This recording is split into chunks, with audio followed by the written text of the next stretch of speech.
Y'all seen the video of the Black woman who went into labor? This is just a few weeks ago. This video went viral of her being in the wheelchair and a white nurse asking her, how many live births have you had, while she is letting out the most guttural scream of pain. And she says, what's your due date? And she yells in another guttural scream, today. She is 8 minutes from giving birth. That video pained me and so many other people to watch because as a Black woman, you know what that feeling feels like. It felt like it encapsulated the feeling of, even when we are breaking, we are still not believed. Even when we are breaking, we are still not helped. At some point, she says, I feel like the baby is in my ass, which if you ever given birth before, and I have 3 times, when it feels like it's in your ass, it is. It really is. And it's time to push. What is so sad about that scene is that the nurse looks at her and basically decides that she's worthy of being dismissed. Maybe perhaps that she's exaggerating. I'm not sure. I really wouldn't mind doing an interview with her. She disbelieved her pain. She disrespected her. And on top of all that, as a nurse, she has no bedside manner. And then less than a week later, another video comes out of a couple going in. You see this Black woman in a wheelchair. She's breathing heavily. We know later she was 12 minutes from giving birth. She's turned away. And then she has birth in the car on the side of the road 12 minutes later. For those of us here who've had children, we know that it is incredibly vulnerable feeling to be pregnant just in general. But when you are about to give birth, there really is no other feeling to describe how vulnerable you feel for yourself and your child, and knowing either one of you could die at any time. It is a terrible feeling to feel disregarded, disrespected, and undone in that moment. When I gave birth to my first son, I had never had a baby before. I had no idea what contractions felt like. I'd done all the homework, all the research, but you can never prepare yourself. My water broke at home. I hadn't experienced really any contractions yet, just little ones here and there, but I had no idea what the full strength of a full contraction felt like. And in the car on the way there, he was driving and I had a real contraction, like the ones where you're like, oh, now I know what this is. Like, this is some fuck shit. It's crazy. The amount of pain, it took me off guard, and I let out a very loud yelp. And I remember my ex-husband saying to me, "You're not going to be like this the whole time, are you?" And I was just like, I will kill you. I remember feeling so frustrated. Again, this is his first baby too. Both of us our first baby, but still. And then we get to the hospital. This is 5 minutes later after that little interaction. We get to the hospital. We're in the parking garage and I'm like, okay, well, just let me out here. I'll go inside and I'll wait for you while you find a spot. So I open the door. I put 1 foot out the door and I have a backpack and I'm getting out of the car. I am hours away from giving birth and my ex-husband starts to drive. And I was like, bro, what the fuck are you doing? I have 1 foot out the door. And he was like, there's a car behind me that really needs to get by. You need to hurry up. And I was like, I will put a knife and a dagger through your heart if you don't calm the fuck down right now. Now, back then I didn't swear. I don't even know what I said, but whatever sentiment I just gave you, that was the sentiment that I gave him. Like, bro. But you see how I remember that? That son, my first son, he's just turned 20. It's been 20 years and I still remember how bad he pissed me off with just those 2 little things, just because of how vulnerable I felt. But also, it's not wise to push forward and drive when you got 1 foot out the door. I mean, what if my foot had got dragged under and I had fell? Y'all, I'm mad just talking about it. So within the last week, both of these stories went viral, not because they're surprising. They're not a surprise to any of us, but because they're familiar and because they're filmed. Because we know that this kind of thing happens all the time, but occasionally things get filmed. The question about why are we still not believed when we go into medical facilities comes up. Why are we treated like inconveniences still comes up. It reminded me of a time, I think it was like 3 or 4 years ago, I was dating a guy who's a vet and he had to go to the hospital for something. I was like, let me just take a shower and put in my makeup and do my hair and stuff. And he was like, what are you talking about? I just need to go. Like I think he had a really bad migraine. And I was like, well, I can't go to the hospital as a Black woman looking poor because we're not going to get treated. And he was like, what are you talking about? This is a Black man, by the way. I was just like, no, let me put myself together. Like, I'm not finna go to the hospital in like sweatpants and sweatshirt looking poor because I know how they treat Black women. And it's sad that I think that way, but I know that it's true. Black women still have the highest mortality rate of any other developed nation, even those with fewer resources. If you're a Black woman in America, there is a chance that you will die in childbirth that is a higher chance than any other developed nation, even poorer countries. That's up. You are 3 to 4 times more likely to die in childbirth here in 2025 in the richest country on earth. We are still not making it out alive, and our babies too. The infant mortality rate for Black babies is disproportionately high. And this is not about biology, y'all. This is neglect. It's just pure, utter medical neglect. It's about bias, like everything else in this country. It's about this lethal assumption that we are exaggerating, that we are too emotional, too dramatic, too much, too little, that we are fine, that we are not in danger even when we are quite literally bleeding out. And that pattern is showing up everywhere. And I want to give some other examples today and talk about some things that have happened to me recently as well. Today, I want to talk about this and our nervous system. But before I do that, let me introduce myself. My name is Grace Sandra. I'm a writer, activist, advocate, mom, and podcaster here on Out Here Trying to Survive. Welcome to episode 35.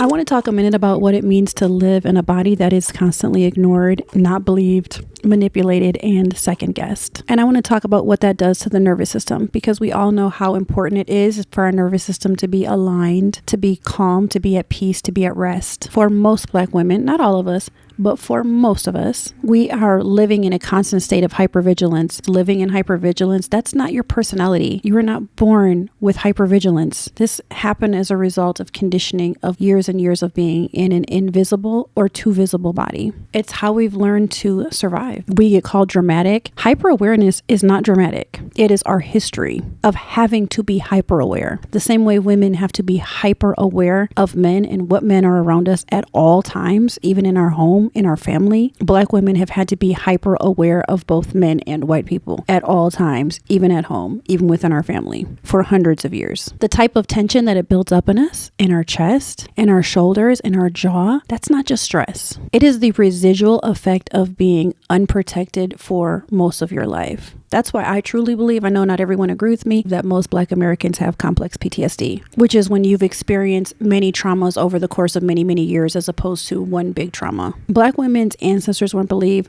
Our grandmother wasn't believed. Our mothers weren't believed. And now we are not being believed. And as a result of that, our bodies have learned a very, very sad lesson. The lesson is, if I don't advocate for myself like my life depends on it, I will not be safe. And my life might actually depend on it. I might not be here no more. Every time a nurse dismisses a Black woman like that, it's not just disrespect. It is a biological threat. And not just to that Black woman, but also to the next generation too, who's being born under these circumstances. That baby should not have been born on the side of a goddamn road when she was in the hospital, contracting, damn near ready to give birth. When any random doctor gaslights your pain, it reopens every wound your nervous system has ever had. When a provider ignores your symptoms, your body enters an instant survival mode. Because somewhere deep down, there's a voice that Black women know. And that voice says, if I don't see myself, scream for myself, fight and claw for myself, literally no one else will. That is what generational trauma looks like physiologically. That is why we age faster, y'all.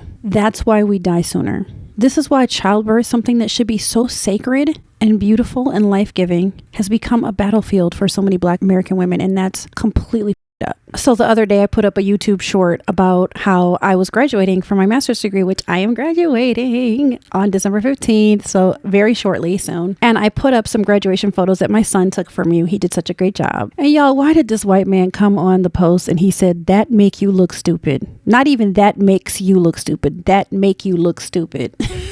Just out of curiosity, I asked him why. And he went on this whole thing about how, as a white man, if he were to wear a stole that says straight white pride, that he'd be seen as racist, and how nobody cares that I'm Black, and how it ain't the 1950s no more. And it was just a whole lot of ridiculousness. But it just made me think about how often when Black women achieve something, how you can be celebrating, you can be living in your own excellence just for a few minutes, right? I'm just celebrating this. I get this small window of time to celebrate that I got my master's degree through a really hard time of life, y'all. Okay, I've been in perimenopause. I've been struggling in a lot of different ways. As a single, divorced mom without any family, both my parents are dead, with 3 children, facing very serious mental health crises in these last 4 or 5 or 6 years. I mean, very serious. Okay, very serious. Like almost lost my life. Honestly, almost unalived myself in March of 2023. Have been wrestling through poverty. And through all of that, still managed to somehow get a damn master's degree. So let me have my little 5 minutes to celebrate myself. And this random white man felt the need to humble me in the comments. And then I posted a TikTok about it, sharing his comments, which I then posted to YouTube, and I got a lot of different comments from people. But one thing that was a thread of what everyone said, and what I believe too, is that my joy is perceived as arrogance. And he actually said that. He actually literally said, it makes it seem like you think you're better than everyone else. By the way, the stole said black girl magic. That's all it said. And to him, my pride was perceived as a threat. My visibility was seen as a provocation, which is insane if you think about it. Honestly, this is the same kind of entitlement that have white women thinking, or that nurse thinking, oh, she's fine. Oh, I'm sure she's just exaggerating. Why is she too much? And we see this over and over again. I had a friend recently on Facebook. She posted a screenshot of her on Facebook dating. So on Facebook dating, men can respond to your picture without matching with you. On the picture, this guy wrote like little heart eyes, like 3 heart eyes. And then she wrote back to him and said, hey, sir, how are you doing? Or something like that. And then the next paragraph was an insane, diabolical paragraph about how she thinks she's better than everyone else. She is doing too much, carrying too much weight. I mean, it was insane. She didn't match with him. She didn't flirt with him. All she said was hello. And he literally just matched with her to attack her about a bunch of random stuff, including her weight. You know, you want to say like, damn, I can't believe that. But really, I can believe it because we've all seen it. And then also, I'm not on dating apps anymore. But when I was on dating apps, like, damn, I do remember how often men just go insane. Men will literally start aggressive conflict with you with no provocation whatsoever. So for some reason, he attacked her, specifically about her weight, but other things too. For some reason, he felt the need to establish dominance. And I really think it just all ties together. It's the same impulse that makes these medical practitioners treat black women as if we're unruly. It really doesn't matter what we're doing. We could be wearing a black girl magic stole. We could be 8 minutes away from having a baby. We could just be on a dating app saying thank you to a guy leaving heart eyes on our picture. And we're going to be treated like we are somehow dramatic or wrong, because believing us or just letting us have our celebration or our happiness or our baby or whatever in peace would be respecting us. And for some people, that's just too much. Another example is a guy who's a friend of mine on Facebook, and this is really sad because we have been actual friends, but I saw him say that he's been matching with women just to tell them they're capped this, they capping about this, they capping about that. And so I had to go on this woman's page and tell her she's capped. She's the cap of Capperton.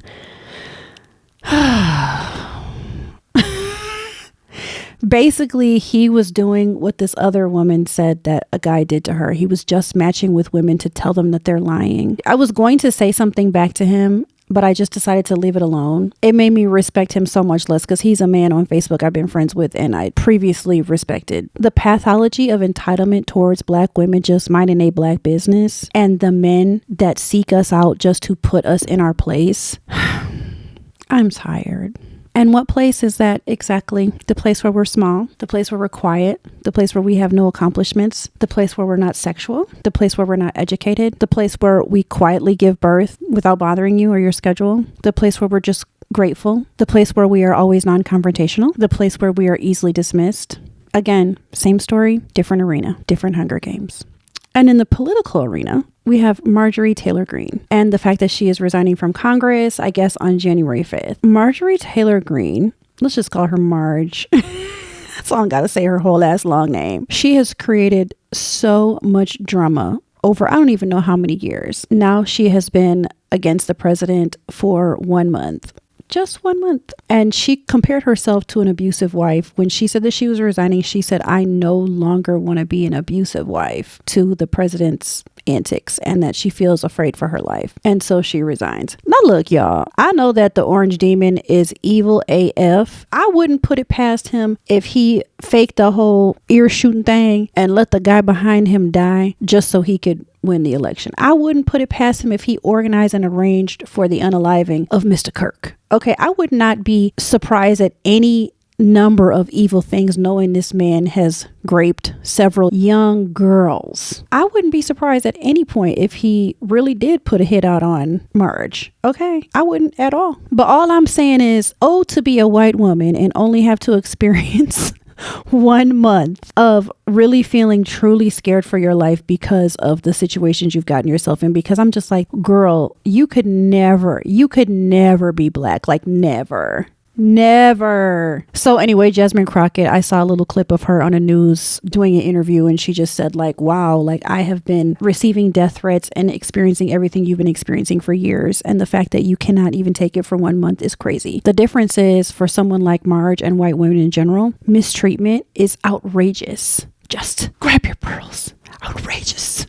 Outrageous. Whereas for black women, it's kind of expected. And then we're just really like, damn, I got treated really well. Like, wow, surprised at good treatment. It's sad. Our disrespect has become so normalized and predicted. It's really, really, really a terrible place to be in. And then somehow we are still always expected to respond with grace and dignity. It's the same story over and over and over across every institution, politically, medically, parasocially, spiritually, sexually. I mean, honestly, all the ways. These stories really do create an emotional composite of what it looks like to be a black woman in America. We are unprotected when we are vulnerable. We are disbelieved when we are in danger. We are punished when we are confident. We are targeted when we are visible. We are harassed when we are joyful. We are humiliated when we set boundaries. And we are blamed when we survive. Yet it's okay for the world to critique our attitude, our tone, our strength, our independence, and never really check in on the type of psychological toil that creates for us. But look, here's the thing. I love us so much. I think we are such a beautiful group of humans. That's why I talk about us all the time, because we still show up, we still push through, we still giving birth to beautiful black people. We still creating culture, raising family, leading movements, surviving systems, softening when we can, and still getting advanced degrees. Because let me remind y'all, the black American woman is the most educated demographic in all of America. We have the most advanced degrees than any other demographic. Bitch. And we fight when we must. And that's why I was not exaggerating when I put it on, when I shared what Jasmine said on my story. I literally said she could never survive being black. I wasn't being dramatic. I'm just being accurate. I wasn't being a jerk. It's just true. The type of resilience that black women have to survive what's constantly coming at us when the world is unbelievably inhospitable, it really is a beautiful thing. And unless you're a black woman, you just don't get it. Sorry. So if you're a black woman listening to this right now, your survival is not a personality trait, an accident, or a default setting. Our survival and our resilience is a skill and a legacy and a nervous system that has been calibrated through centuries of harm, hope, loss, brilliance, pressure, and love. And we honestly deserve more than just survival. We deserve safety and softness. We deserve to be believed the first time we speak. We deserve to be held, supported, and protected in every room that we enter, including the damn delivery room. And one day, I pray the country will catch up to this, although I doubt they will, because the truth is we don't survive because we're strong. We survive because there is no other choice. We have never been given another choice. Literally. And no matter what, we keep bringing life into this world, spiritually, culturally, politically, creatively. I mean, America is riding our coattails of creativity all the way to the bank. Everything black women do is repackaged and monetized. All of the way that we talk, our cultural mannerisms, hell, even having fuller lips has somehow become monetizable, and the world continues to take life from us. So if you're a black woman, I just want to say you're not imagining the weight. You're not too sensitive. You are not overreacting. Your body is just telling you the truth about what the world is denying. That's called being gaslit. And here in this community, you will always be believed the first time. I know a fair amount of black women who were raised by black mothers who really taught them how to move into the world and really own who they are and protect themselves. But I know many, many more who were raised like me without a mother who poured into them in that way. I was also raised by a white woman, and definitely she did not give me any sort of identity as a black woman, even though I always presented as a little black girl. There was never any confusion about what I was, except from white people who knew I was mixed with something. But I was never taught to be proud of my blackness or who I was or how I'd be perceived in the world. Certainly not my culture. And as a result, I moved through the world really skittish. It's taken me the last, I would say, probably 10 or 15 years to really decide, how am I going to approach this? How am I going to approach life as a black woman in a way that really honors who I am, where I'm from, where I've been, and honestly just sticks up for myself? And as your elder auntie, I just have to say that has been a journey. That wasn't an overnight thing for me. So if you're listening to this and you're a lot younger than me and you're not there, or you weren't raised in that way. Let me try to pour into you for a minute, sis. You can get there and you can advocate for yourself in a very powerful way, and you should. And now, as a Black mother to my Black daughter, I'm trying so hard to let her know that she is strong, that she's beautiful, that she's smart, that she's wise, that she can take up space. As a matter of fact, just the other day, someone told her that she was too young to understand politics and that she shouldn't have a voice at all because she doesn't even understand. And I looked her in her eyeballs and I was like, listen, you are incredibly smart. You know what's right from wrong. You know that it is evil, that there are children and people, innocent children and people being rounded up violently and sent off to detention camps where they're sleeping on the floor within small, tiny cages like Reverie, her name is Revy. You are old enough to know that is evil. And that is what I'm teaching you. You have to claim that you are smart enough and you have a voice. It doesn't matter how young you are. Don't let nobody ever tell you that again. And I feel like she got it. But it took me till I was like in my late 20s to really feel that way. And I pray that my daughter feels that way so much sooner because she's 9. And I have let her know she has complete control over her body, over her mind, and don't let nobody try to control her in any way. I am trying my damnedest to give her the education that I did not get at all when I was growing up and that I have fought so hard for now. So please, please, please, fight for yourself and fight for others. Would you do me a favor? Would you check to see that you're subscribed? If you're not, please subscribe. If you're watching on YouTube, and please give this video a like. If you're on Apple, go to Apple and follow this podcast. If you're on Spotify, go to Spotify. If you're on iHeart, this podcast is all over. Wherever you listen to podcasts, whatever you're listening on, please go on ahead and subscribe. If you're on YouTube, please leave me a comment. Let me know what really stood out to you. And by the way, for my book lovers, I do have a book called Grace Actually, Memoirs of Love, Faith, Loss, and Black Womanhood. This is available on Amazon. You can get it in Kindle or hard copy. It's pretty good if I do say so myself. If I don't see y'all for Thanksgiving, but don't get this edited before Thanksgiving or after, I hope you have or had a wonderful Thanksgiving. And I'll see y'all on the next episode. Bye.